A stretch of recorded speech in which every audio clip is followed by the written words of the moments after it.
అధ్యాయం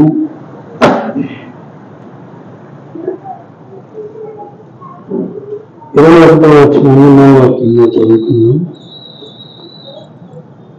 అయినను పాపము మరణమును ఆధారం చేసుకొని ఎలాగే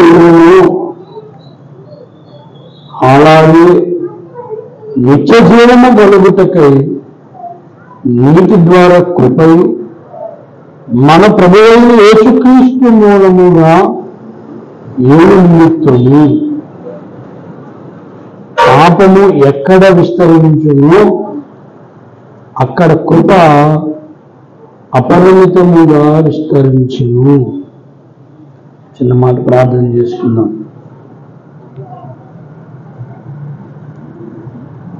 యేసయ్యాని స్తోత్రం స్తోత్రం స్తోత్రము నాయన. కృప కలిగిన మా తండ్రి, కరుణమూర్తి, ఇంతవరకు ప్రభువా పాటల ద్వారా మీరు ఏం పొందారు, అందరి బట్టి మీకు వందనాలు స్తోత్రాలు యేసయ్యా. అయ్యా ఇవాళ నీ వాక్యం బయలువెళ్ళింది. నాతో మాట్లాడు స్వామి, నాతో మాట్లాడు. నన్ను కడుగు, నన్ను పవిత్రపరచు. నీ కృపను నాపై కొనసాగింప చేయండి. స్తోత్రం దేవా తండ్రి, నీ మాటల ద్వారా బాగుపడాలని, నీ మాటల ద్వారా స్వస్థపరచబడాలని, నీ మాటల ద్వారా సరిచేయబడాలని నాతో పాటు ఉన్న వారందరూ ఎదురు చూస్తున్నాం. ఉన్న వారందరితో పాటు నీ దాసుడిగా నేను ఎదురు చూస్తున్నాను. అయ్యా నీ స్వరము వినిపించి గొప్ప సమాధానము, లోతైన పశ్చాత్తాపము, మారు మనస్సు నాకు మీరు అనుగ్రహింప చేయండి. దేవా మా మధ్యలో దిగిరండి, నాతో మాట్లాడడానికి దిగిరండి. మమ్మల్ని అయాతంగా ఆయన సరిచేయడానికి, పరచడానికి దిగిరండి. ఎవరు కూడా అయోగ్యానికి బలవచ్చేయడానికి వెళ్ళలేదు. అందరూ యోగ్యంగా బలవచ్చేతనికి ప్రబోధించండి. నాతో అందరితో మీరే మాట్లాడి దేవాన్ని కార్యములు మనలో జరిగించమని, నీ కృపను కుమ్మరింప చేయమని ఆశీర్వదించమని, ఈ దీవుల నిండుగా మా అందరిపై కుమ్మరించమని, దాసుడైన నన్ను సరిచేయమని, పరిశుద్ధపరచమని, వాక్కు చేత నాకు శుద్ధి కలిగజేయమని, ఈ వాక్కు చేత నన్ను కడగమని దేవా తండ్రి ప్రభు నాతో పాటు అందరినీ మీరు ముట్టి బాగు చేసి నీ కృపను కుమ్మరింప చేయమని సహాయం చేయండి. యేసయ్య అతి పరిశుద్ధమైన శ్రేష్ఠ నామములో తన ప్రార్థన వేడుకుంటున్నాను పొందుతుంటూ. ఆమేన్. హల్లెలూయా. ప్రభువునందు ప్రియులారా, చదవబడిన లేఖనము మనకు బాగా సుపరిచితమైనటువంటి లేఖనం. ఎంతవరకు మనకు సుపరిచితం అంటే, పాపము ఎక్కడ విస్తరిస్తుందో కృప అక్కడ అపరిమితముగా విస్తరించును. పాపమున్న దగ్గర కృప విస్తరిస్తుంది. అట్లయినా ఏమందును అలాగైనా ఏమందును అన్నాడు. కృప విస్తరింపవాలని పాపమందు నిలిచి ఉండుమా అన్నాడు. కృప కావాలని ఇక పాపములో మనము నిలిచి ఉండుమా? అట్లన్నరావు.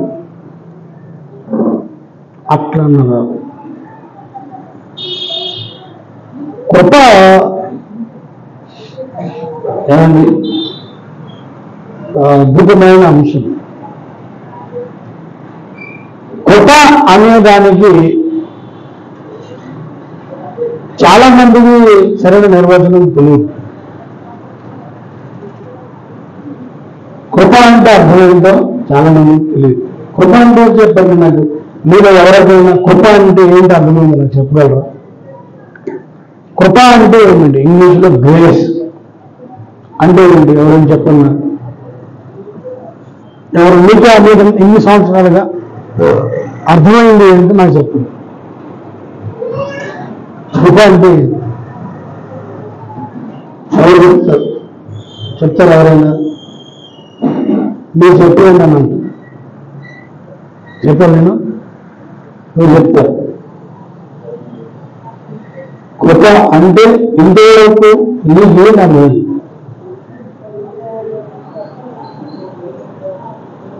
అక్క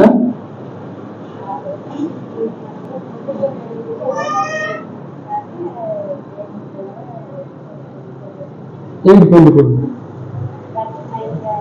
ఆయన కనుక కృప అంటే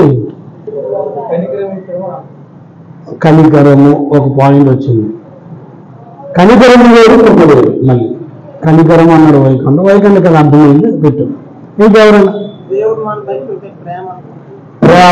ప్రేమ వేరు, కృప వేరు. అది కూడా పక్కన పెడు. ఇంకా 2 పాయింట్లు వచ్చాయి. వాళ్ళు మీకు అర్థమైంది చెప్తున్నారు. కనికరము, ప్రేమ. ఇంకా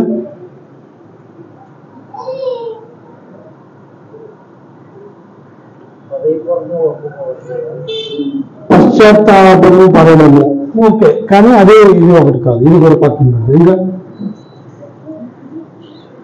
పొందుకోవడానికి అర్హత లేదని పొందుకోవడం అంటేనా మీరు అనేది? ఇందాక అదేనా? ఏదైనా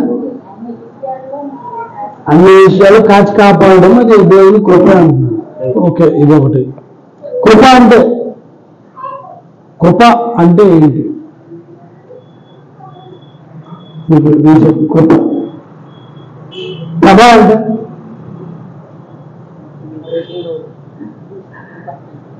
కృప అంటే మీరు ఎగ్జాంపుల్ చెప్తాను, మీకు అర్థమవుతుంది. ఒకడు పరీక్షలు రాశాడు. మీ ఇద్దరు చెప్పింది పరీక్షలు రాశాడు. వాడికి 30 మార్కులు వచ్చాయి. ఎంత దిగుతున్నా 34 మార్కులు వచ్చాయి. పాస్ ఎంతకి? 35. నేను చదువుకున్నప్పుడు 35, ఇప్పుడు 35 పాస్. ఇద్దరు మాస్టర్ 30 మార్కులు వచ్చాయి. మనం ఇంకా అడ్జస్ట్ చేద్దామని దిగితే 34 వచ్చింది. ఇంకా ఏమాత్రం అవకాశం లేదు. ఏ రకంగానైనా ఇంకొక మార్క్ వేసి పాస్ చేద్దాం అనడానికి అవకాశం లేదు. పాస్ అవ్వడానికి అవకాశం లేదు. ఆ టైంలో మాస్టర్ చేశాడండి. ఇంటర్వ్యూలో ఖాళీ ఎవరో చేశాడు. ఆ ఖాళీలో ఎక్కడ ఆన్సర్ రాసేసి టక్కుని దిద్దేసి ఆ 1 మార్క్ దగ్గర వేసేసి 37 మార్కులు వేసి వీడు పాస్ అన్నాడు. దాన్ని కృప అంటారు. దేవుని స్తోత్రం. దాన్ని గ్రేస్ మార్క్స్ అని కూడా. ఇప్పుడు అర్థమైన కృప అంటే క్లియర్గా కనికరము కాదు, కనికరించలేదు. కృప వేళ ప్రేమ, కనికరము, దయ ఇవన్నీ వస్తాయి. అర్థమైందా? కనికరం ఉంటేనే కృప చూపుతాడు, ప్రేమ ఉంటేనే కృప చూపుతాడు. కృప అంటే అర్థం మీకు అర్థమైనా? కృప అంటే ఇంకా అర్థం కాని వాళ్ళకి చేతులెత్తాను.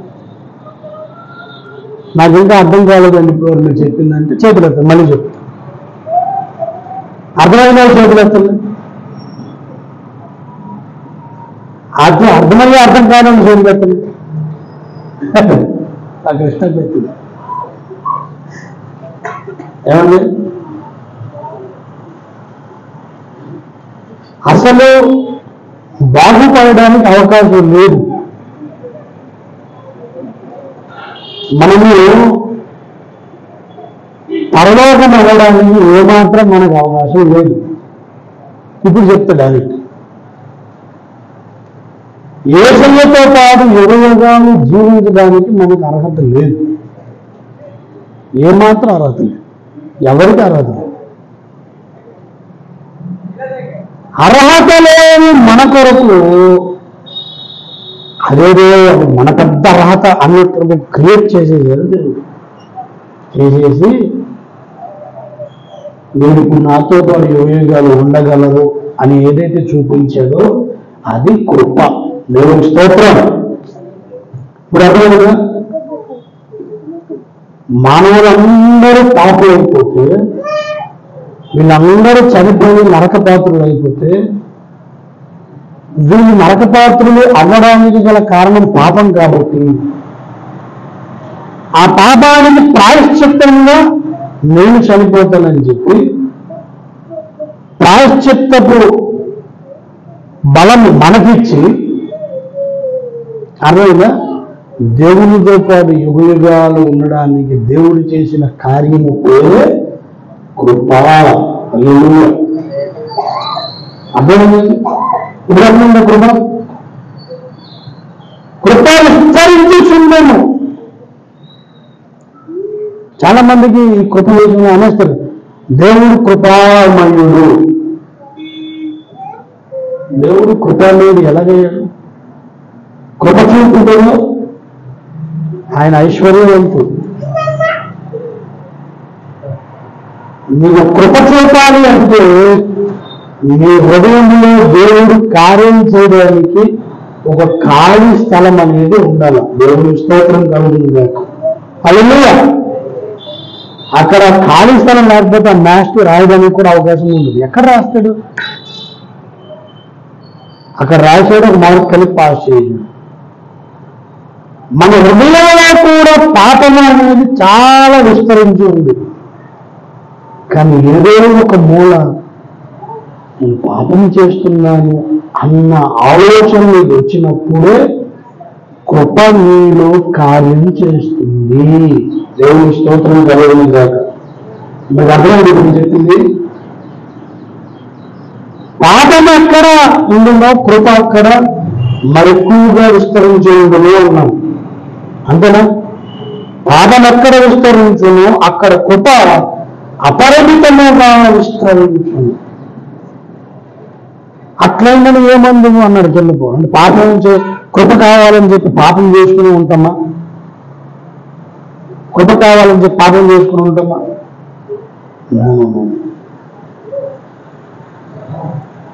కృప ఎప్పుడు నువ్వు కార్యం చేస్తుందంటే, పాపి అయిన ప్రతివాడు పాపపు తీవ్రతను గుర్తించి నేను చేస్తుంది పాపము, దీని నుండి నన్ను ఎవరు విడిపించగలడు అనే లోపల ఒక ఆక్రందన మొదలవుతుంది చూసు. అక్కడ నీకు కృప అనేది విస్తారంగా పనిచేస్తుంది. హల్లెలూయా. అది బయట సమాజానికి కనబడదు. ఎలాగాడు మళ్ళీ బాగుపడిపోయాడు, ఎంత పాపాత్ముడు, ఎలా మారు మనసుకు ఉంటాడు. వాడు లోపల ఆ తప్పు చేసినందుకు కుమారుతున్నాడు. లోపల పాపం చేసినందుకు నేను చాలా పాపం చేశాను, చాలా తప్పు చేశాను. వాడి దారి ఎలా ప్రార్థన చేశానండి? నా దోషములు నా తల వెంట్రుకలకు మించి ఉన్నాయి. దావీదు ప్రార్థన. దావీదు దోషాల తల వెంట్రుకలకు మించి ఉన్నాయి. తన తప్పును చూడగలిగిన వాడు పరిశుద్ధతకు బాటలు వేసుకుంటున్నాడు. దేవుని స్తోత్రం కలిగిన ఎవరైతే తన తప్పును చూడగలుగుతున్నాడో, ఎవరైతే తాను చేస్తున్న పాపాన్ని ఇది పాపమని గుర్తించగలుగుతున్నాడో వాడు పరిశుద్ధతకు బాటలు వేస్తున్నాడు. అంటే నెక్స్ట్ వాడికి పరిశుద్ధత సాధ్యమైపోతుంది.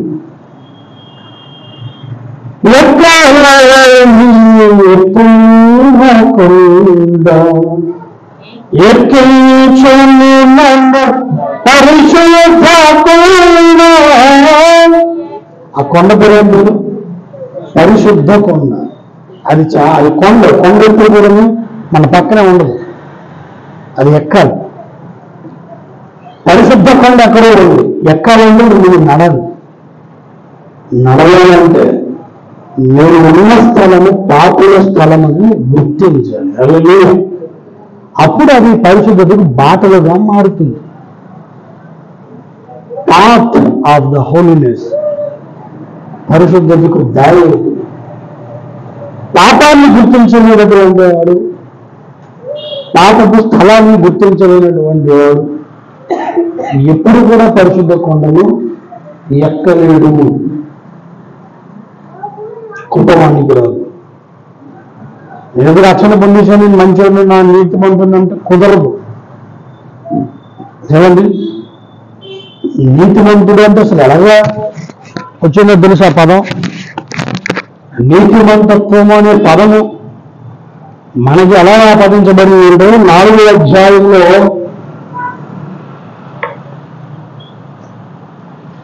25వ వచనం చూడండి. ఆయన మన అపరాధముల నిమిత్తము అప్పగింపబడి నీతిమంతులముగా తీర్చబడుటకై లేపబడిను. మనం ఏమవడానికి లేపబడ్డాడు? నీతిమంతులము అగుటకు ఆయన లేపబడ్డాడు. అంతకుముందు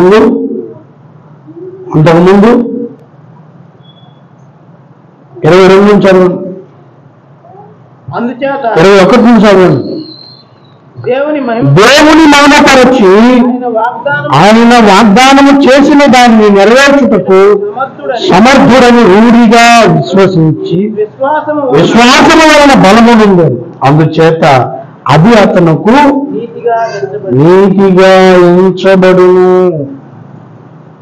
అది అతనికి బడినని అతని నిమిత్తం మాత్రమే కాదు కానీ మన ప్రభువైన యేసును మృతులలో నుండి లేపిన వాణ్యందు విశ్వాసముంచిన మనకు ఎంచబడునని మన నిమిత్తము కూడా వ్రాయబడింది.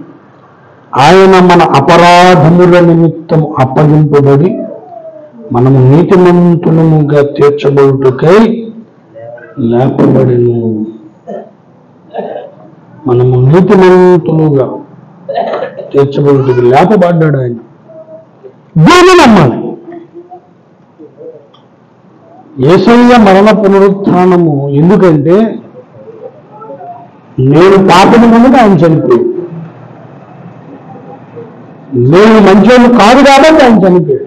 యేసయ్య శిలువ మీద మరణం పొందింది నువ్వు మంచోడు అని కాదు, నువ్వు మంచోడు కాబట్టి నువ్వు ఆయన చచ్చిపోయినాడు కాదు. ఈ మాట పౌలు అంటాడు. దాన్ని చూడండి 5వ అధ్యాయంలో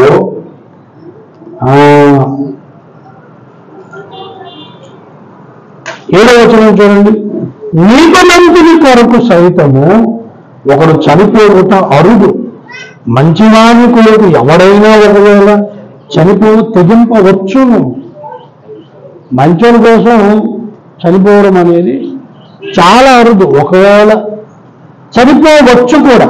వీడు మంచోడు కాబట్టి వీడి కోసం నేను ప్రాణం పెడతాను, వీడు మంచివాడు కాబట్టి వీడి కోసం నేను నా ప్రాణం పెడతాను. ఏమండి, పిల్లల కోసం ప్రాణం పెట్టిన తల్లిదండ్రులు ఉన్నారు. ఏమండి, పిల్లలు బాగుపడాలని కిడ్నీలు తీసి వాళ్ళకి ఇచ్చిన తల్లిదండ్రులు ఉన్నారు, వాళ్ళ హార్ట్ తీసి ఇచ్చిన తల్లిదండ్రులు ఉన్నారు. ఏమండి, మనము ఎప్పుడైతే మన సెంటిమెంట్ దేవుడు మనకు పెట్టిన గొప్ప బంధం ఏంటంటే ఎవరి కోసం ఏది చేసినా చేయకపోయినా సొంత పిల్లల కొరకు మనం ప్రాణం పెడతాం. అవసరమైతే మనం ప్రాణం పెట్టేస్తాం. ఇది దేవుని మీద ఉన్న తత్వం. దేవునికి స్తోత్రం కలిగింది దాకా. అందుకే ఆయన రూపంలో పెట్టిన మనకు ఆ తత్వాన్ని దేవుడు ఇచ్చాడు. ఎవరి కోసం ఎవరైనా చేసినా చేయకపోయినా సొంత పిల్లల కొరకు సర్వాన్ని కోల్పోయి అవసరమైతే వారి కొరకు అన్ని ఇచ్చి బికారిగా కూడా ఉండిపోవడానికి కూడా తల్లిదండ్రులు సిద్ధపడతారు. ఈ బంధం చాలా గొప్ప. ఏమండి, అన్నిటినీ వదులుకొని నా కొడుకు కోసం నా కూతురు కోసం అన్నిటినీ వదిలేస్తాను, అన్నీ వదిలేస్తాను. అవసరమైతే నా ప్రాణాన్ని కూడా ఇచ్చేస్తాను అన్నంత గొప్ప బాంధవ్యం తల్లి బిడ్డలది, తండ్రి బిడ్డలది, తల్లే కాదు తండ్రి కూడా. అలాగయ్యారు కనుక చాలామంది తల్లిదండ్రులు ఈరోజు ఓల్డేజ్ హోముల్లోనూ ఏమంటే బయట అలాగా తిరుగుతున్నారు. ఎందుకంటే పిల్లల కోసం అంతా ఇచ్చేసి ఏదో కొన్ని తల్లిదండ్రులు కూడా ఉంటారు పిల్లల కోసం కనీసం ఒక మంచి ఏది అంటే డబ్బు ధనం అవసరం లేదు, మంచి నేర్పించడం, వాళ్ళు బతకడానికి కావాల్సిన బాటలు కనీసం నేర్పించడం. అలాంటి తల్లిదండ్రులు కూడా ఉన్నారు. ఏమి ఇచ్చిన ఇవ్వకపోయినా సమాజంలో ఎలా బ్రతకాలో అది నిన్న పిల్లలకి నేను ఇవ్వాలి, విలువలతో కూడినటువంటి జీవితం నేను ఇవ్వాలి అనుకున్న వాళ్ళు ఉన్నారు. ఏది ఇవ్వలేదో నేను వాళ్ళ దగ్గర వాళ్ళతోనే వాళ్ళకి ఇస్తాను, అది మీకే ఇస్తాను. కానీ తర్వాత తరం మాత్రాన్ని ఉండదు. నా తండ్రి నా తల్లి నాకైతే ఉపయోగించి నా పిల్లలకి నేను ఏదైనా ఇవ్వాలి, ఏదైనా ఇవ్వాలనుకుంటే ముందు నేను విలువలు ఇవ్వాలి, తర్వాత ఆస్తి పాస్తులు ఇవ్వాలి. విలువలు ఇస్తే నువ్వు ఇచ్చిన ఆస్తిని అయినా సరే వాళ్ళు కాపాడుకోగలుగుతారు. విలువలు ఇవ్వకపోతే నువ్వు ఇచ్చిన ఆస్తిని స్వాహ చేస్తారు. కాబట్టి తల్లిదండ్రుల మధ్య ఉన్న బాంధవ్యం, పిల్లల మధ్యలో ఏమన్నా పేరెంట్స్ అండ్ చిల్డ్రన్స్ మధ్య ఉన్న బాంధవ్యం ఏంటంటే వారి కోసం ఏదైనా చేయాలండి. వీళ్ళు వారి కోసం అంత చేసినా చేయకపోయినా పిల్లల కొరకు ఏదైనా చేస్తారు. అన్నిటినీ అమ్ముకుంటారు, ఏమండి అన్నిటినీ దానం చేస్తారు. నాకు బాగులేని టైంలో అంటారు. మా అమ్మకి అప్పట్లోనే ఒక కోసలో ముత్యపు మాలేదు అంట. నాకేదో ప్రాబ్లం అయితే ఎవరో ఒక ఆవిడ, మా ఆయుర్వేదం ఈ నాటు వైద్యం చేసి ఆవిడకి, అమ్మ నా కొడుకుని బాగు చేయమంటే ఆమె నీ కొడుకుని నేను బాగు చేస్తాను, నీ మెడలో ఉన్న ఆహారం నాకు ఇస్తావా అని అడిగింది. అప్పట్లో మంచి అది ఎవరి దగ్గర అది యూనిక్, అది ఆహారం ఎవరి దగ్గర లేదట. మా అమ్మ అనుకుని చూడగానే అది ఇచ్చేసిందండి. నా కొడుకు బాగుంటే చాలా చెప్పి ఇచ్చేసింది. పిల్లలు బాగుపడాలని వారికి ఇష్టమైనవి కూడా ఉంచుకోరు తల్లిదండ్రులు, ఏదైనా ఇచ్చేస్తారు. తీసుకుంది ఆ అమ్మ. ఏమండి ఇప్పటికీ మా అమ్మమ్మ ముందు చనిపోయింది, ఆమె అలాగే చెప్పింది, నీకోసం మీ అమ్మలో చేసిందండి. ఏమండి ఇలాగ తల్లిదండ్రులు పిల్లల కోసం ఏదైనా వెనకాడకుండా త్యాగం చేసి చేస్తారు. ఇది దేవుడిలో ఉన్న లక్షణం కాబట్టి వాడు అన్యుడైనా క్రైస్తవుడైనా అందరిలోనూ ఆ తత్వం పెట్టాడు. త్యాగము పిల్లల కొరకు త్యాగం అయిపోయే లక్షణం. ప్రాణం పెట్టడము అనే దగ్గరికి వచ్చేసరికి ఈ గురించి వెనక్కి ఆలోచిస్తాం. ఎంతైనా సరే ఇప్పుడు రేపు నేను ప్రాణం పెట్టిస్తే మరి బతికిన తర్వాత వీళ్ళని ఎవరు పెంచుతారు, ఇలాంటి ఆలోచనలు వచ్చాయినా సరే వెనకం చేస్తాం. వీడు మంచోడా చెడ్డోడు ఇవన్నీ ఆలోచిస్తాం. ఒకటి మనం హెల్ప్ చేయాలని కూడా ఆలోచిస్తామండి. ఒకరికి సాయం చేయాలంటే వీడు మంచోడా చెడ్డోడా, ఏమండి వీడికి సాయం చేస్తే కృతజ్ఞత ఉంచుకుంటాడా లేకపోతే పని అయిపోతే తనెత్తడా, ఇన్ని రకాలుగా ఆలోచించిన తర్వాత మనం సాయం చేస్తాం. కానీ దేవుని లక్షణం అది కాదు. నువ్వు అవసరంలో ఉన్నావు, నీకు నా సహాయం అవసరమై ఉన్నది అంటే చాలు ముందు, తర్వాత నాకు మోసం చేయని, నాకు తిట్టని, ఏదో అనుకొని దీని వల్ల ఎంత బాధను అనుభవించని ముందైతే చేసేస్తాను అనుకోవడము దేవునిలో ఉన్న లక్షణం. అలా సహాయం చేసి మాటలు కాసిన వాళ్ళు చాలా మంది ఉన్నారు, సహాయం చేసి తిట్లు కాసిన వాళ్ళు ఉన్నారు, సహాయం చేసి ప్రాణాలు పోగొట్టుకున్న వాళ్ళు ఉన్నారు, ప్రాణాల మీద తెచ్చుకున్న వాళ్ళు ఉన్నారు. ఇది దేవునిలో ఉన్న లక్షణం. ఇది దేవునిలో ఉన్న లక్షణం. మంచోడా చెడ్డోడా ఇవన్నీ ఆలోచించారు. ఎగ్జాక్ట్ ఇక్కడ పోయాడే చెప్తారు. మనం ఇంకా పాపులమై ఉండగలను, ఉన్నదేమి పాపులమై ఉండగని క్రీస్తు మన కొరకు చనిపోయాను 8వ వచనంలో అంటాడు. 7వ వచనంలో అంటాడు, నీతిమంతుని కొరకు సైతము ఒకడు చనిపోవడం అరుదు, మంచివాని కొరకు ఎవడైనా ఒకవేళ తెగిపోవచ్చును. అయితే దేవుడు మన ఎడల తన ప్రేమను వెల్లడిపరుచుచున్నాడు. ఎట్లనగా మనం ఇంకను పాపులమై ఉండగని క్రీస్తు మన కొరకు చనిపోయాను. ఏం చెప్పాను ప్రారంభం? మనం మంచివాడమని చనిపోయాడు. ఇదే కదా, ఇది స్టార్ట్ చేసి ఇవన్నీ చెప్పాను. మనం మంచోడమని చనిపోలేదు. మంచోడు కాబట్టి ఇంకోసం చచ్చిపోతుంది. ఇటు మంచోడు కాబట్టి ఇంకోసం ఏదైనా చేస్తాం. ఇలాంటి కోసం ఏదైనా చేసినా పర్వాలేదా? మంచోడు కోసం అని అనుకోకూడదు. ఎవరు మనం ఇంకా పాపులని ఉండగానే అర్హత లేని వారు మన కోసం ఎవరండి చనిపోతుంది? చెప్పండి. ఇప్పుడు మన బంధువులన్నీ చచ్చిపోయారు, మన కోసం వచ్చిరా? చెప్పండి. మన కోసం ఎవరైనా చనిపోయిన వాళ్ళు ఉన్నారా? ఎవరు అతని నిమిత్తం చనిపోయాను, సూసైడ్ నోట్ రాసిన ఇతను బట్టి నేను చనిపోతున్నాను, ఫలానా వారి వలన అంటారు. కానీ ఫలానా వారి కొరకు అనరు. నీ చావు ఒకరికి ఉపయోగం అయ్యిందా, లేకపోతే ఇంకొకరి చావు మనకు ఉపయోగం అయ్యిందా?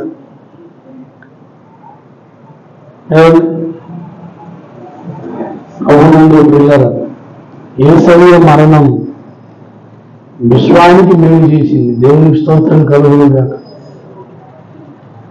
ఆ ఒక్కని మరణం ద్వారా అందరూ విమోచన పొందేశారు. ఈ సందర్భంలో నాకు ఒక కథ చెప్పాలనిపిస్తుంది, పురాణ కథ.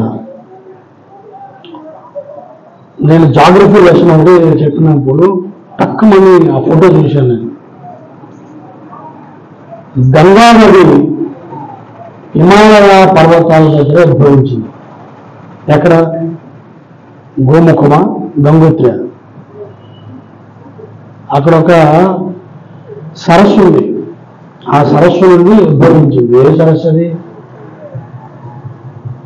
మానస సరోవరం. మానస సరోవరం దగ్గర బ్రహ్మపుత్ర నది పుట్టింది.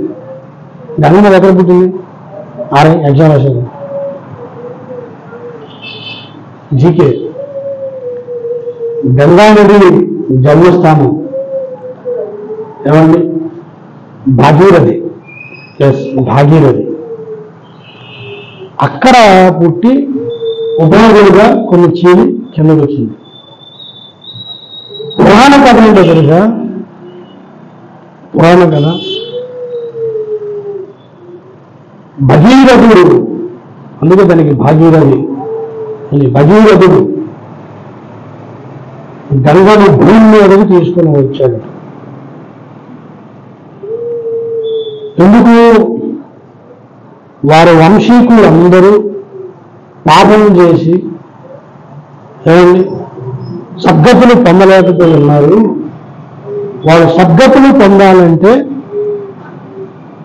పరమేశ్వరుని యొక్క తల మీద ఉన్నటువంటి గంగ భూమి మీదకి వచ్చి వీరు మృతదేహాలను, వీరు చనిపోయిన స్థలాలను ముడితే అప్పుడు వీరు ఐక్యమవుతారు, పరమేశ్వరునితో ఏకమవుతారు అని వరమిస్తే అప్పుడు గంగను భూమి మీద తేవడానికి భగీరథుడు తపస్సు చేస్తాడు. అప్పుడు ఆ భగీరథి నది, గంగా నది కింద వచ్చి వారి యొక్క చనిపోయిన ప్రదేశాలన్నింటిని ముట్టి వాళ్ళందరినీ పరిశుద్ధులు చేసి అప్పుడు వాళ్ళందరినీ దేవుడితో ఐక్యం చేస్తుంది. ఇది ఇతిహాస పురాణ కథ. ఇప్పటికీ ఆ స్థల పురాణాలు అలాగే చెబుతాయి. కథ విన్నారా మీరు? అందుకే వాటర్కి సంబంధించిన ఏ ప్రాజెక్టులు పెట్టినా గవర్నమెంట్ మిషన్ భగీరథ, హైదరాబాద్ తెలంగాణలో కేసీఆర్ గారు ప్రవేశపెట్టిన ప్రాజెక్టు పేరు మిషన్ భగీరథ. అంత నీరు లేవు వాళ్ళకి, తెలంగాణ వాళ్ళకి. గంగోత్రిలో పుట్టిందా? అది ఆ నీరు మరీ మారుమూల ప్రాంతాలకు తేవడానికి పెట్టిన ప్రాజెక్టు పేరే భగీరథ, మిషన్ భగీరథ. భగీరథ అంటే అర్థం ఏంటి? భూమి మీద నీరు లేదు, గంగ లేదు, గంగని భూమి మీద తీసుకురావాలి. అది అందరినీ పరిశుద్ధపరిచింది. భూమి మీద అందరూ పాపులే, పరిశుద్ధాత్మ దేవుడు రావాలి భూమి మీద. దేవుడికి స్తోత్రం కలుగునుగా. ప్రతి ఒక్కొక్కరు భగీరథుడు అవ్వాలి. హల్లెలూయా. పరిశుద్ధాత్మను భూమి మీద తీసుకురావడానికి ప్రతి ఒక్కొక్క భగీరథుడే తపస్సు చేయాలి, ప్రార్థన చేయాలి. హల్లెలూయా. అందరినీ పరిశుద్ధపరచడానికి. ఆ మాట ఏమన్నాడు? కింద అంటాడు, మీరైతే చూడండి, ఆత్మ అలా చదువుకుంటూ వెళ్తూ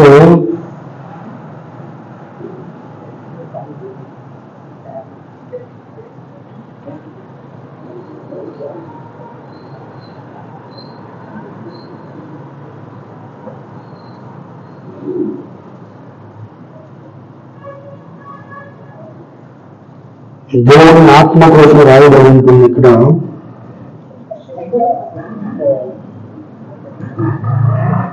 దేవుడు మనకు దానమట. 16వ వచనం చూడండి. 13 అయితే అపరాధము కలిగినట్టు కృపావరము కలుగలేదు.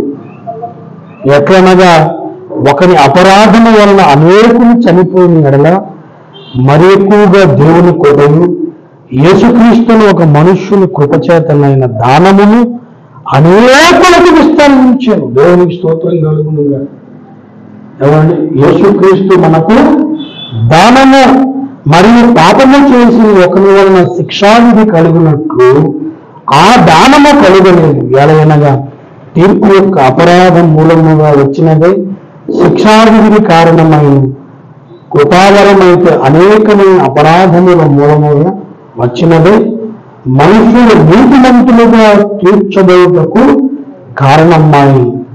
మరణము ఒకరి అపరాధ మూలమున వచ్చినదే ఆ ఒకరి ద్వారానే ఏలిని ఎడల కృపా బాహుల్యమును నీతి దానము పొందువారు జేము గలవారై మరి నిశ్చయముగా యేసుక్రీస్తును ఒకరి ద్వారానే ఎరుదు. కాబట్టి తీర్పు ఒక్క అపరాధ మూలమున తెచ్చినదై మనుష్యులకందరికీ కలుగుటకు ఎలాగో కారణమాయను, అలాగే ఒక్క పుణ్యకార్యము వలన కృపాదానము మనుషులందరికీ జీవప్రదమైన నీతి విధించుటకు కారణమాయను. దేవునికి స్తోత్రం కలుగును గాక. ఏమండి? ఇది మనకు కారణమైంది. కనుక ప్రభువులోకి వెళ్ళాలని యేసుక్రీస్తు అను ఒక మనుషుడు మనకు దానం. ఆయన అందరూ ఒక్కరి వలన పాపం వచ్చింది, కానీ ఒక్కరి వలన నీతి కేవలం ఒక్కరికి కాకుండా అందరి మీదకి దానముగా వచ్చేసింది. దేవుని స్తోత్రం కలుగునుగా. ఎందరు అంగీకరించురో ఈ కార్యాన్ని, ఎందరు అంగీకరించురో వారందరినీ నీతిమంతులుగా మార్చుతుంది. అందుకే ఏమంటే ఎవరైనా గంగలో మునిగితే ఏమవుతాయి? పాపాలు పోతాయి. రెండు నిమగండు పాప శుద్ధి చేయును యేసురాతము యేసురాతము యేసురాతము యేసురాతము కొన్ని కొన్ని పారుతుంది అరుణ నది కైవాణిలో యేసుస్వామి నది కొన్ని కొన్ని పారుతుంది అరుణ నది కైవాణిలో యేసుస్వామి నది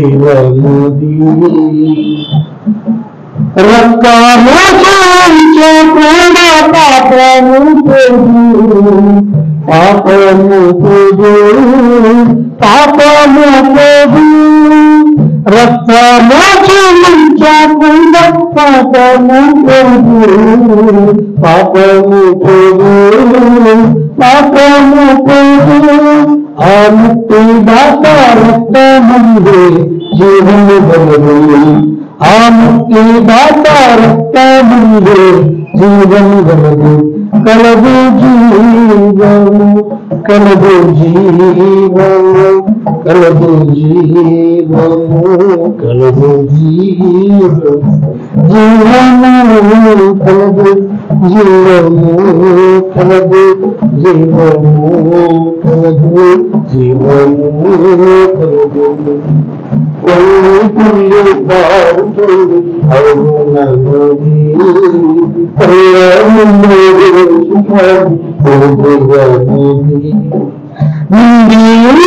పాపమంతా కడిగివేయుము, కడిగివేయుము,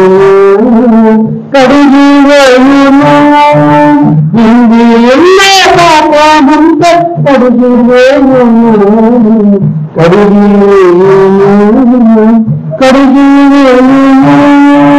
రండి మునగండి పాప శుద్ధి చేయుము, రండి మునగండి పాప శుద్ధి చేయుము, శుద్ధి చేయుము, శుద్ధి చేయుము.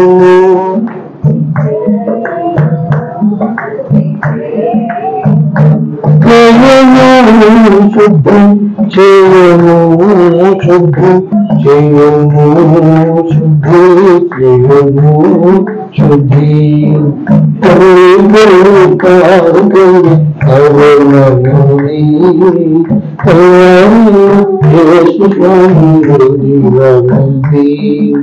చిన్ని చిన్న పిల్లాడు పిల్లాడు దిరాము, పిల్లాడు దిరాము, చిన్న చిన్న గొర్ర పిల్లాడు దిరాము, పిల్లాడు దిరాము, గొర్ర పిల్లాడు దిరాము. రమ్ము రమ్ము ఉచితాము ముక్తి మోక్షము, రమ్ము రమ్ము ఉచితాము ముక్తి మోక్షము, ముక్తి మోక్షము, ముక్తి మోక్షము, ముక్తి మోక్షము, ముక్తి మోక్షము, మోక్షము ముక్తి మోక్షము, ముక్తి మోక్షము, మోక్షము ముక్తి.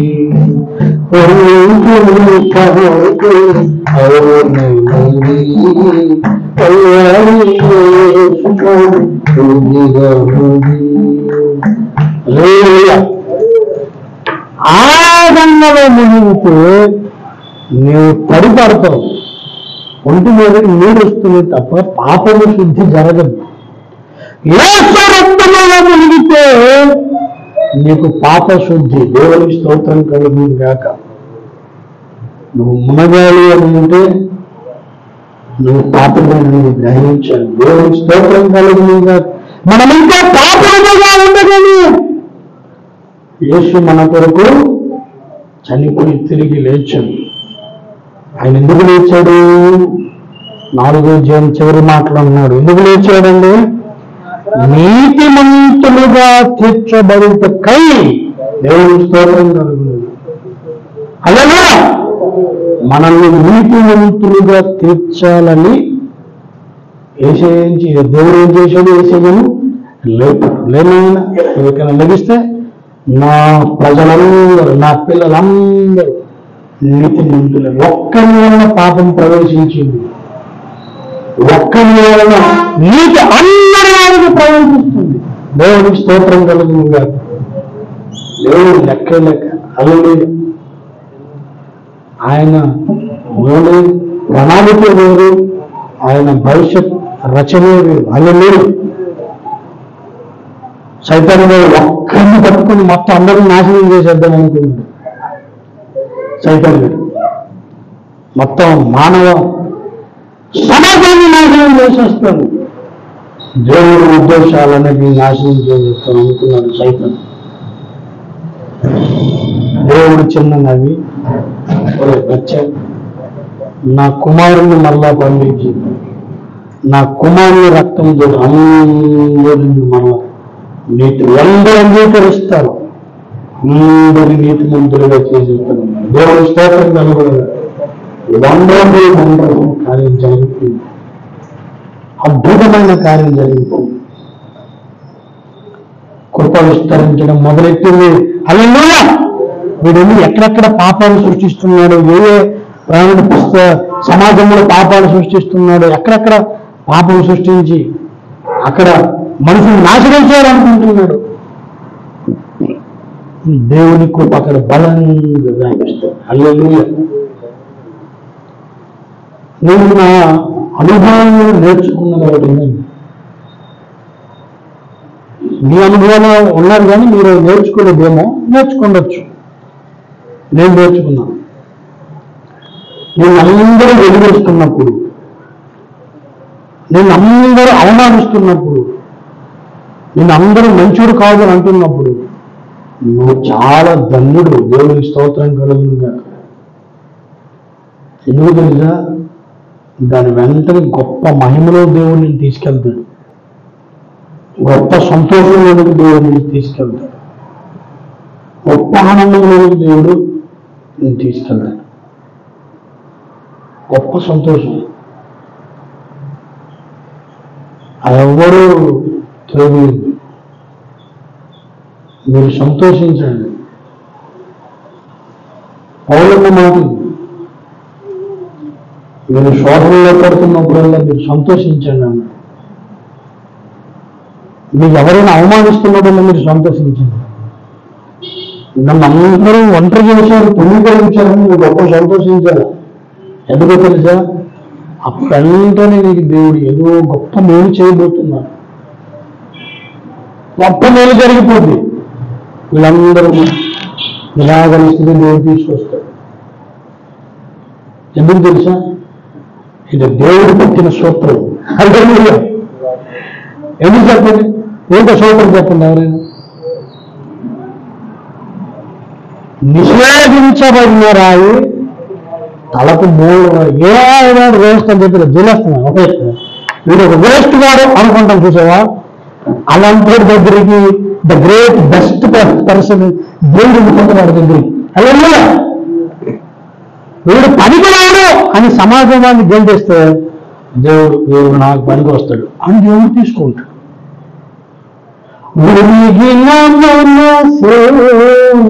నీకతి ప్రియము యేసునా,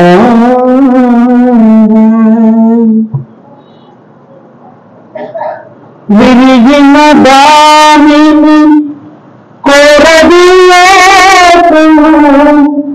విరగని చేయి దృష్టిలో సూర్యం. విరిగిన దానిని కోరదియాకు విరగని చేయి దృష్టిలో సూర్యం.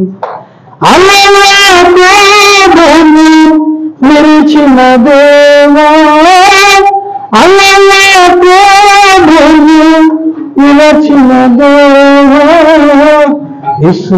ఇశ్రాయేలుగా మలుచిన ధరలు ఈ ధరలు. అన్ని పాత పాటలు మొత్తం పాట సత్యనారాయణ అంటే సరైన కాకపోతే నేనే అనుకునే గురించి పాట పాడుతున్నాను. మనం ఏదైతే విరగొట్టుకుంటామో మనసు కొంతమంది విరిగిపోయి మనసు విరిగిపోయిందా అంటాం. ఆ విరిగిపోయిన మనసు దేవుడికి కావాలి. హల్లెలూయా! ఎందుకంటే ఆయన ఎతికిస్తాడు. ఆయన అంత మంచి గంభీరం మరి దేవుడిస్తాడు. ఎంత అతికిన తర్వాత ఎంత అందంగా ఉంటుందంటే ఆ అతుకు అద్భుతం. మనకు సమాజం మన మనసును విరిచేస్తుంది, కుటుంబం మన మనసును విరిచేస్తుంది, సంఘం మన మనసును విరిచేస్తుంది. అలా గాయాలు అవుతున్న కొలది మనసు ముక్కలైపోతుంటుంది. ఆ ముక్కలైపోయిందా అంటే అవ్వడు బాగు చేయలేదు అది కదా. ఏదైనా ముక్కలు అయిపోయిందంటే ఆవిడ దగ్గర తీసుకుని వెల్డింగ్ చేస్తాడు, ఏదో అతికిస్తాడు. గుండె ముక్కలు అయిపోతే ఆవిడ అతికిస్తాడు, వదిలేస్తారు ఆయన. అప్పుడు దేవుడు అవుతుంది పాట. గుండె పగిలిన వారిని బాగు చేయి దేవుడా, గుడి చెదరిన పక్షుల చినాదుడా. పాట గుండె చెదరిన వారిని ఆదరించు దేవుడా, గుడి చెదరిన పక్షుల విరదీసినాదుడా, నీతి శూరుడా నీ కొందనాలయ.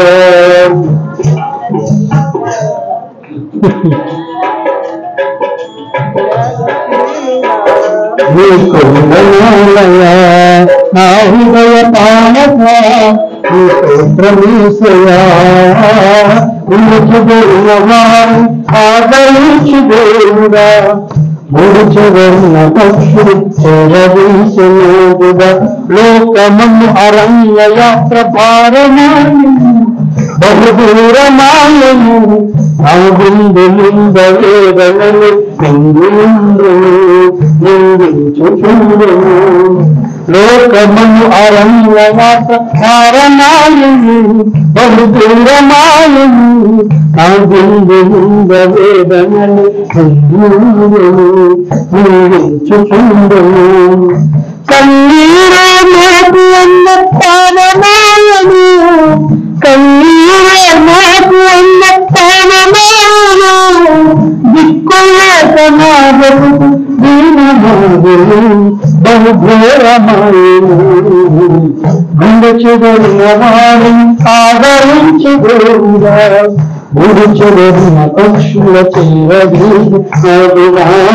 గుండె చెదరిన వారిని ఆదరించి దేవుడా, గుడి చెదరిన పక్షులు చేరదీసినాదుడా. ఏమని ఇంకొక మాట, మనిషి మనిషి ఓర్వలేని మాయలోకము శూన్య ఛాయలోకము, మాటలతో గాయపరచి క్రూరలోకము అంధకారలోకము. ఒంటరితనమో నాకు క్షేమమాయను, ఒంటరితనమో నాకు క్షేమమాయను, దిక్కులేక నా బ్రతుకు దీనమాయను బహుఘోరమాయను. గుండె చెదరిన వారిని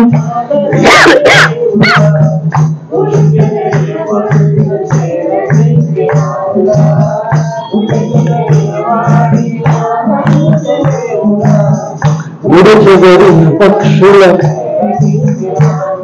ఏమండి మనిషిని ఓర్వలేని మాయలోకం ఇది. నువ్వు సంతోషంగా నువ్వు గడుపు చూడలేడు, నువ్వు సంతోషం గడుపు చూడలేవు. భార్యాభర్తలు చక్కగా మగ చిలక ఆడ చిలకలా ఉండి చూడలేడు. నీ చిలక గోరంక నమ్ము, ఈ రెండు గోరు జాతులు.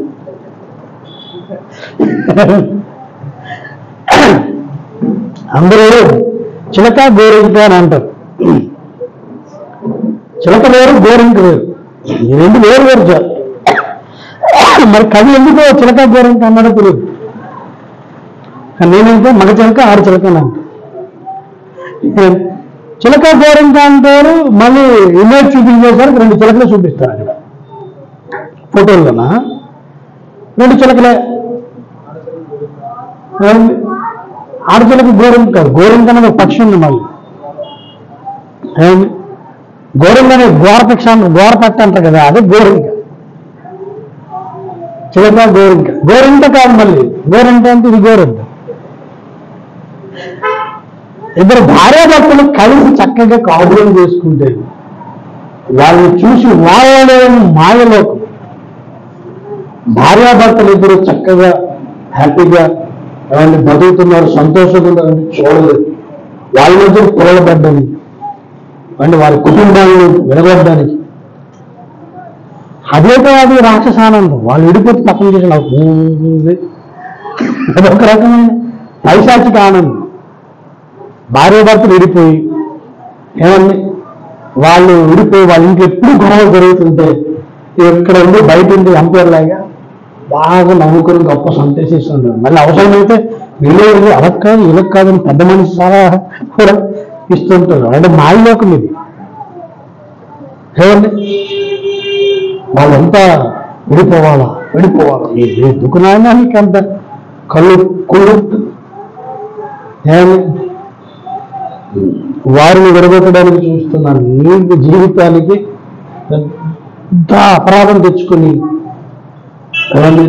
పెద్ద పాప మూట పట్టుకుంటుంది.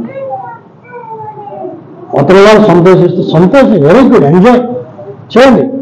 అలాగే క్రైస్తవులు ఎప్పుడు కూడా మూడకూడదు, మూడడం దేవుని చిత్తం కాదు. కొంచెం మనం ఓపెన్ అయితే ఏమన్నా నదిలో కప్పల్లా ఉండకుండా కొంచెం ఓపెన్ అయ్యి ఏమన్నా సముద్రంలో మనం చదివి చూస్తే అసలు శిశువైన సత్య క్రైస్తవులు ఎలా వెళ్తారో ఏమన్నా మనకు తెలుస్తుంది. ఏమన్నా ఐదారు ఒక సినిమా చేస్తున్నారు తెలుసా మీకు? మనకు ఒక సినిమా ఉంది, అపరంజీ ఫిల్మ్ ఇన్స్టిట్యూట్ ఒక సినిమా బ్యానర్ ఉంది మనకి, అపరంజీ ఫిలిమ్స్ అని. ఏమండి అక్కడ డాన్సర్లు కావాలి, యాక్టర్స్ కావాలి, సింగర్స్ కావాలి. ఆల్రెడీ 2 మూవీస్ రిలీజ్ అయ్యాయి తెలుసా? నిధి అనే సినిమా రిలీజ్ అయింది ఓటీటీలో. ఏదంటారా? ఓటీటీ ఆన్లైన్ థియేటరా? ఓటీటీలో నిధి కొట్టండి, దొరుకుతుంది. రంజిత్ ఫిలిమ్స్ నిధి అని కొట్టండి. ఐదారులా ముసుగులు వ్యాపారం చేసుకుని బాగు అని వస్తారనమాట.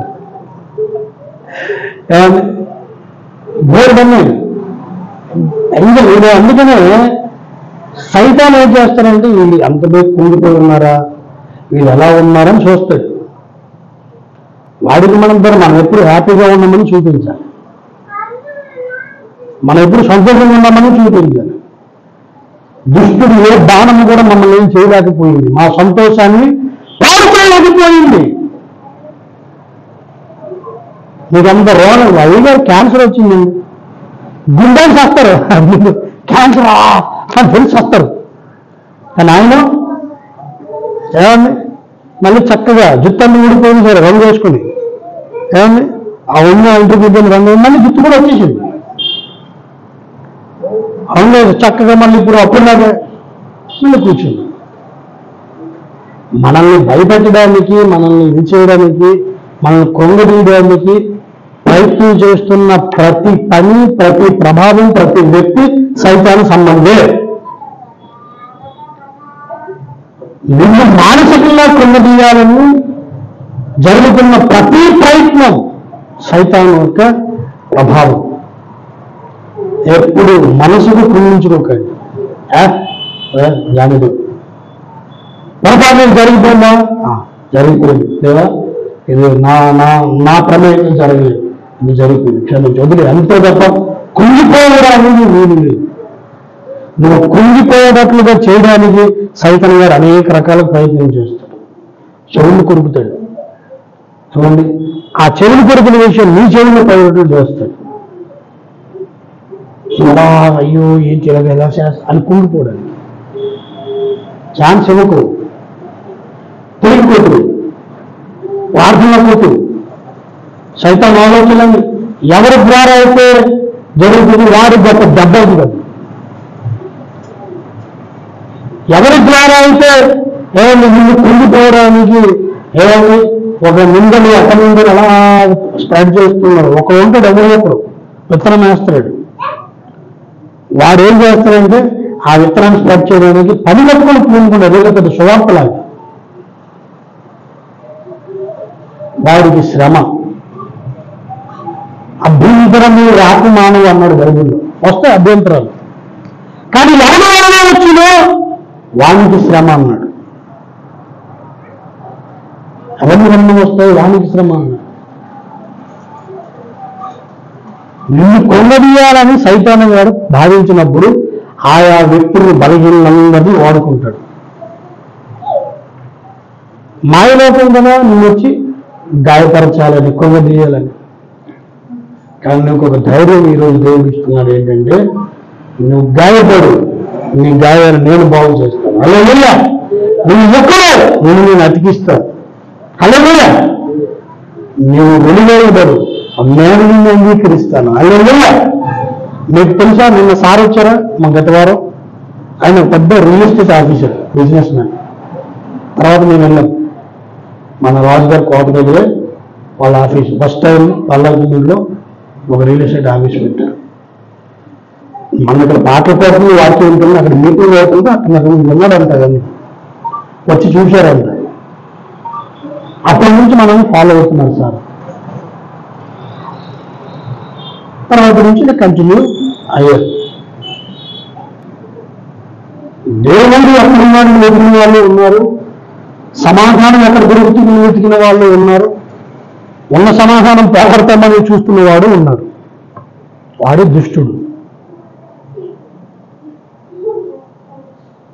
నిన్ను పాడు చేయాలని, కృంగబెట్టాలని, నిన్ను ఎవరిని ఏ ఆనందము కొరకైతే నువ్వు అన్నిటినీ వదులుకుని రక్షణలోకి వచ్చావో దాని మీదే నీకు వెగటు కలిగించాలని వాడు ప్రయత్నం చేస్తూ ఉన్నాడు. అది వాడి పాయింట్. ఏదైతే వదులుకొని మనం రెండో మెసేజ్లో సంతోషం అంటే ఏంటి చెప్పారు. సంతోషం ఎక్కడ దొరుకుతుంది, ఎలా దొరుకుతుందని సెకండ్ మెసేజ్. మనం ఏదైతే కావాలని మొత్తం అన్నిటిని వదులుకున్నాము, లోకాన్ని వదులుకున్నాము, దేవుణ్ణి కేంద్ర బిందువుగా చేసి ఏది చేసినా అది పరిశుద్ధ కార్యమే. హల్లెలూయా. అపవిత్రమైన పదార్థములు ప్రార్థన చేస్తుంటేనే అవి పవిత్రమైపోతున్నాయి. హల్లెలూయా. అనడం వల్ల పౌలు ఏమన్నా నువ్వు ప్రార్థన చేస్తున్నా ఏదైనా అది పవిత్రమైపోతుంది. అంటే యేసుని కేంద్రముగా నువ్వు చేసుకుని ఏ పని చేసినా అది పరిశుద్ధ కార్యమే. యేసుని కేంద్రముగా లేకుండా నువ్వు ఏం చేసినా అది అపవిత్ర కార్యం. నువ్వు ఏదో దానం చేసినా అది అపవిత్రంగా దేవుడు చూసి. ఎందుకంటే నువ్వు నా నిమిత్తం ఏదైనా చేయాలి. ఇదిగో యేసునామములో ఇది ఇస్తున్నాను, ఇదిగో యేసునామములో ఈ పని చేస్తున్నాను. యేసయ్యకి చెప్పుకోండి, ఆ పని ఏదైనా మంచి పని అయిపోతుంది. యేసయ్యకి చెప్పకుండా నువ్వు అనుకున్న మంచి ఏదైనా సరే అది మంచి కదా, కొంప అయిపోతుంది. దేవుని కేంద్ర బిందువుగా మార్చుకోండి. క్రైస్ట్ సెంటర్డ్ ఇష్యూస్ అవ్వాలి. ఏదైనా దేవుని కేంద్ర బిందువుగా చేసుకోండి. అన్నిటినీ వదిలిచ్చేసాం. నేను చాలా వదులుకున్నాను. నా పెళ్లి ఫస్ట్ మొట్టమొదటి మన వీధి చరిత్రలో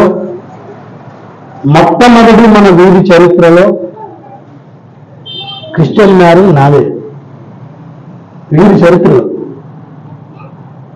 చరిత్రలో మొట్టమొదటి పాస్టర్ నేను.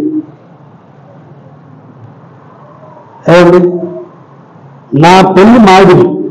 అప్పుడు ఇంకా నాదే ఫస్ట్ పెళ్లి కాబట్టి తెలియదు, ఏదో మామూలుగా అయిపోయింది. వాయిద్యాలు లేవు, ఏం లేవు, ఒక మామూలుగా దాడా పెట్టుకుని ఏదో పెళ్లి జరిగిపోయింది. నేను ఊరేగింపు డీజేలు ఏవి పెట్టలేదు. పెడనా నా పెళ్లికి చూడలేదు. ఏం లేదు, అయిపోయింది పెళ్లి, సరే క్లోజ్. కొన్ని అలర్లో ఆ వీధి చరిత్రలో మొట్టమొదటి క్రిస్టియన్ మ్యారేజ్ మా అమ్మది. అయ్యగారిని తీసుకొచ్చాడు. అతని పెళ్లి కూడా అలాగే జరగలేదు. ఉంచేసాం, సభ పెట్టేశాం, సాయంత్రం మీటింగ్ పెట్టేశాం. అలాగే రవి పెళ్లి కూడా నో డీజేస్. పెళ్ళైనా తీసుకెళ్ళి గొడవ తెలిపాం కదా, గొడవ తెలిపాం. మనకు సంతోషం ఎక్కడ ఉంటుంది? దేవుని వాక్యంలో ఉంటుంది, దేవుని ప్రార్థనలో ఉంటుంది, దేవుని పాటల్లో ఉంటుంది. అన్నిటిని వదులుకొని మనం అన్ని వచ్చేసాం కదా, అన్ని వదులుకొని మనము వచ్చేసాం. మళ్ళా అటువైపు వెళ్ళడానికి అక్కడేదో సంతోషం ఉంది. నిన్న ఒక ఎన్నో పరిస్థితులు వచ్చి ఏం చెప్పాలి తెలుసా? ఇక్కడేం లేదు అంత సంతోషం. ఏముంది చెప్పండి, పలానా సంతోషం నాకు చెప్పండి. దీన్ని బట్టి ఇప్పుడు ఒక హోటల్కి వెళ్ళామండి, బాగా భోజనం చేసాం, టిఫిన్ చేసాం, బాగుంది. మళ్ళీ ఇంకో దగ్గరికి వెళ్ళాం, టిఫిన్ చేసాం, ఏముంది బాగుంది, ఇక్కడికంటే అక్కడే బాగుంది అనగలమ్మా.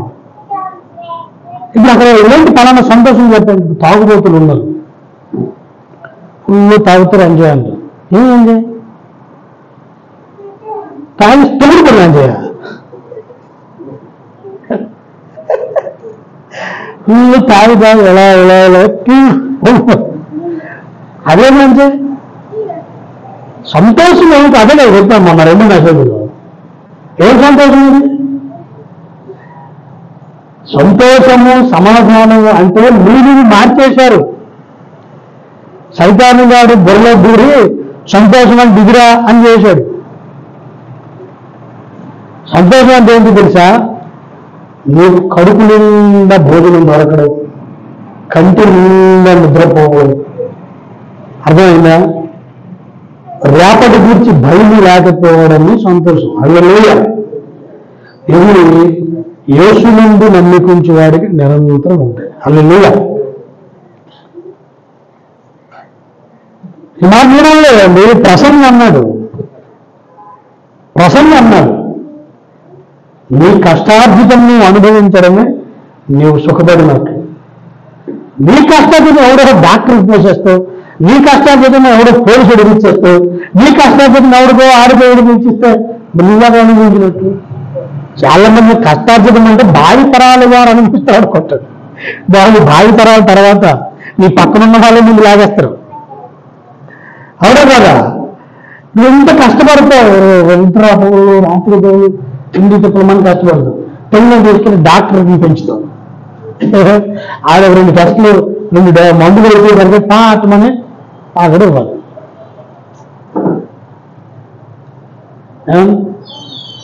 ఏదో సమస్య వచ్చి పోలీసు అడిగి ఇవ్వాలి.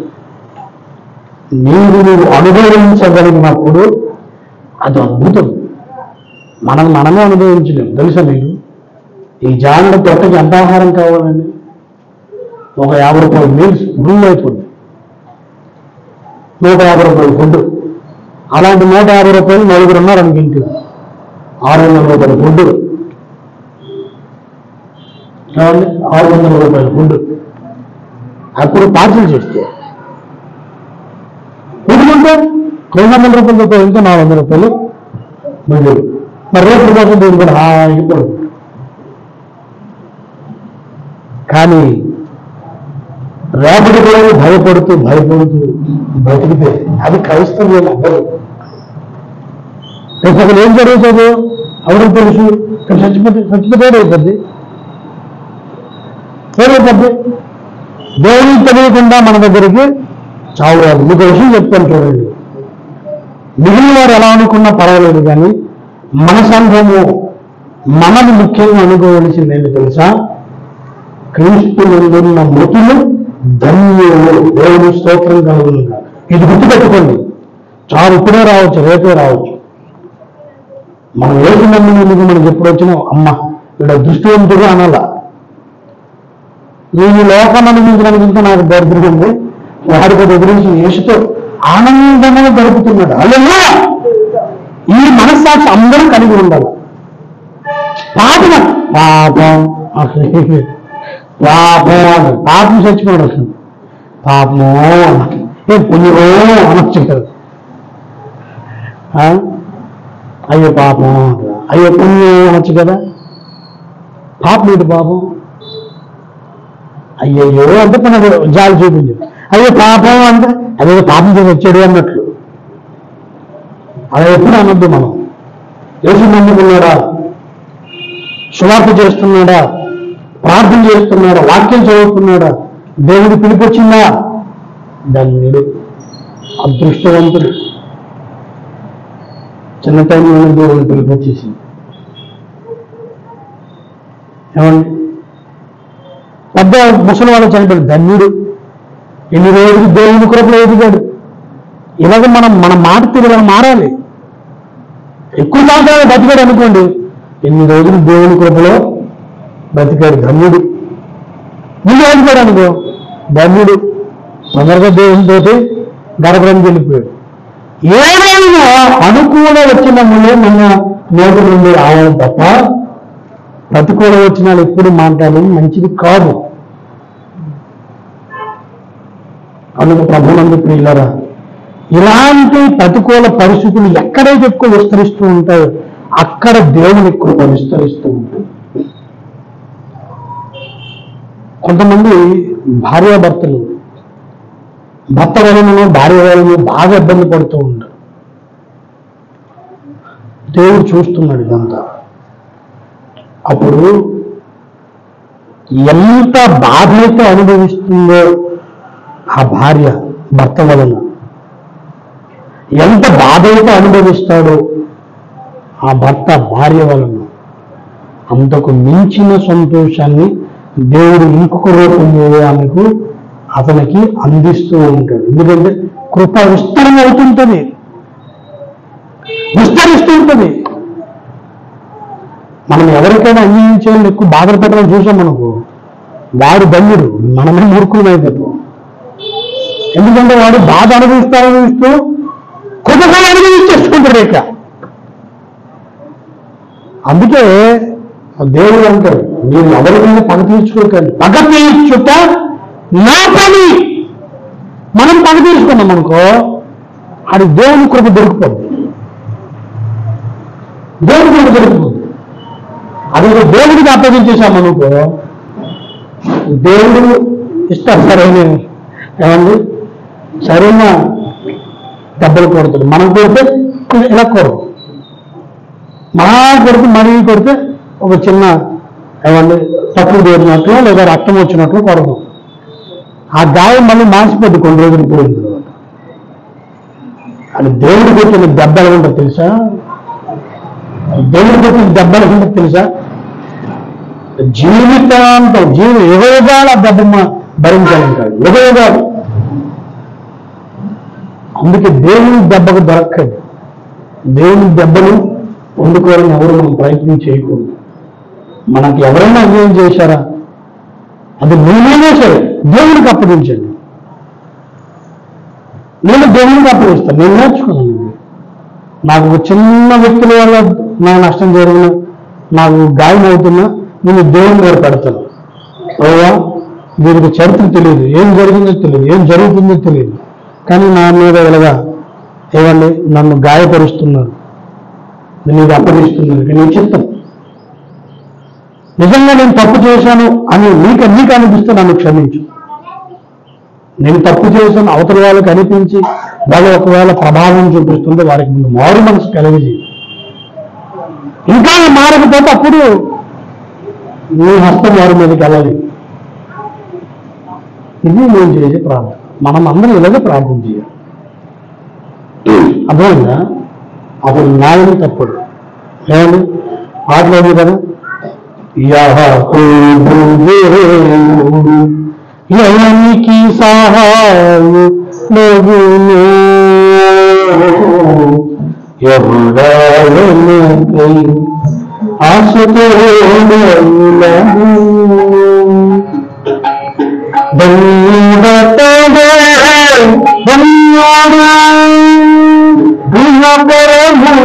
సుఖ ప్రాప్తి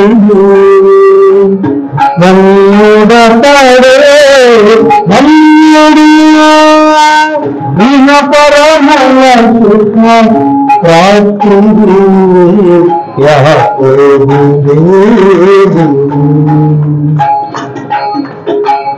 కుంగిన ధనుపై సంకనాలు కుంగిన ధనుపై సంకనాలు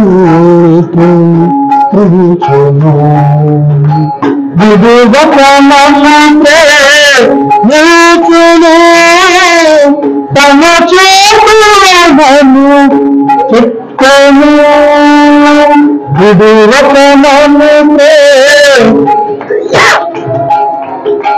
తమ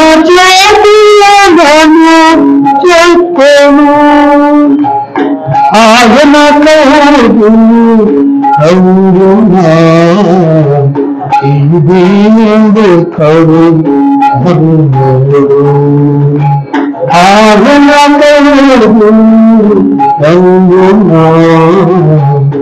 ఇది కడు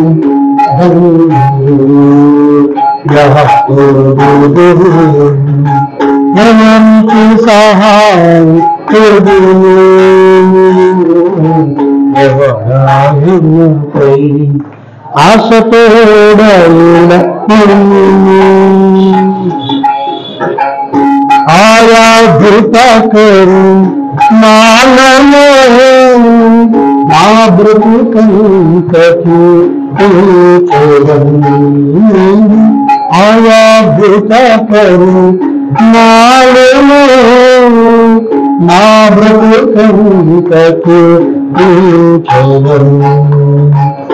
గాయపడిన నన్ను బ్రతుగా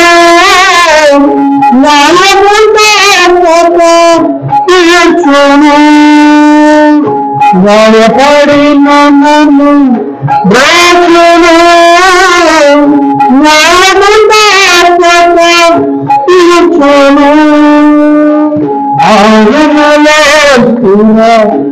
భక్తుడు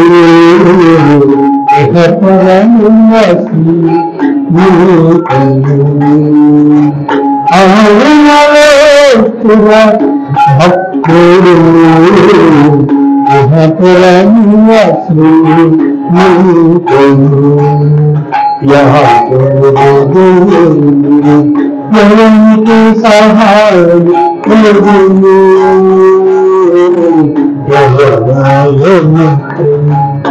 ఆశపూడ విలయము ధన్యుడపడే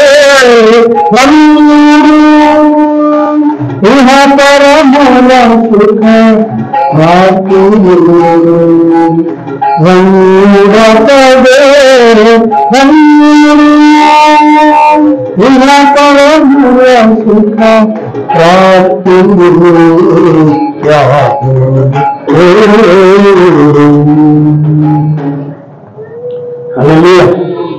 యాకోబు దేవుడు ఏమండి మనల్ని గాయపడుతున్నామంటే చాలు, నువ్వు ఆయన సన్నిధిలో పెట్టుగా చాలు, కేసు టేకప్ అయిపోతుంది. పోలీస్ స్టేషన్లో కేసు పెడితే ఏమన్నా వాడు ఎన్నో రోజులకు కనుక దానికి టేకప్ చేయడు, సమాధానం చేయడు, ఎప్పుడుకో చేస్తాడు. దేవుడి దగ్గర కేసు పెడితే ఆయన పని ప్రారంభిస్తాడు. ఆయన పని ప్రారంభిస్తే మనకు తెలియదు ఏది దేవుడు పట్టించుకోడు అనుకుంటాం. ఆయన పని ఎంతవరకు ప్రారంభిస్తాడంటే సమస్య వేలుతో సాధించేటట్లుగా పని ప్రారంభిస్తాడు. అది లేదు మనకంటాం దేవుడి మీద పెట్టని వెంటనే జరగలేదు అనుకుంటాం. బాగా కార్యం కింద అండర్ గ్రౌండ్ లో జరుగుతుంది. ఏమంటే అది మనకు అర్థం కాదు. అది అలాగలాగా మిడిల్ పాకాన పెట్టి వేలుతో సహా ఆ సమస్యను తీయడానికి ఆయన పూనుకుంటాడు. అయితే అది టైం పడుతుంది. సైతాను గారి మీద కూడా దేవుడు అందరూ మంది భక్తులు మనం ప్రార్థన చేస్తున్నాం. యేసయ్యా దిగురామాన్ని వీరు బాగా ధనం ఇదంతా ఉసురు కాదు, ఆయన కింద కార్యం చేసుకుంటూ వెళ్తున్నాడు. వేలుతో సహా సమస్యను తీసివేయడానికి ఆయన పనిచేస్తాడు. ఒక రోజు వస్తుంది. ఆ రోజు ఎలా వస్తుంది కూడా మనకు చెప్పేశాడు. సైతాను గారు నాశనం ఎలా అవుతాడో మనం చెప్పేశాడు. మనం నమ్మి ముందుకెళ్ళడం. అలాగే అంత పెద్ద సమస్య ఈ విశ్వానికి తగిన దరిద్రంగా పోతుంది. మీకు తగ్గిన దరిద్రం పోదా, నాకు తగ్గిన దరిద్రం పోదా చెప్పండి. అలాగే తండ్రి విశ్వానికి తగ్గిన దరిద్రం పోతుంది. చైతన్య గారు నశించబోతున్నాడు. సైతాను గారు బండి కాబోతున్నాడు. వాడికి శాశ్వత మరణం రాబోతుంది, శాశ్వత నాశనం రాబోతుంది.